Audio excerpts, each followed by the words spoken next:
पुरवैया देखा अवतारी मैया। हाँ बहे पवन पुरवैया देखा अवतारी मैया। आगे हनुमान जी बने पीछे से भैरव भैया।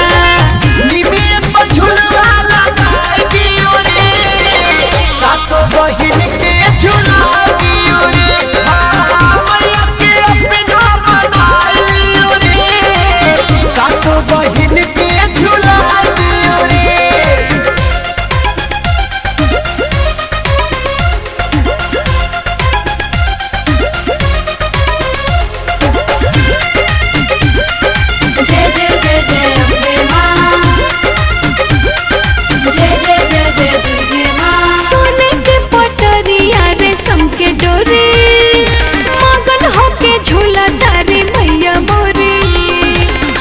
जय माँ जय माँ जय जय। अरे सोने के पटरिया रेशम के डोरे मगन होके झूला तारी मैया मोरी।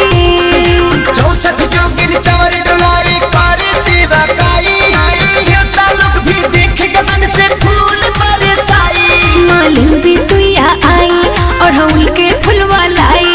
सासू बहिन शीतला के आके चरण में चढ़ाई। लवन के छकिया पिया दियो रे सातो बहिन के झुला दियो रे। मैया के अपना बनाइयो रे सातो बहिन के झुला दियो रे। जय जय जय माँ जय जय जय माँ जय जय जय माँ।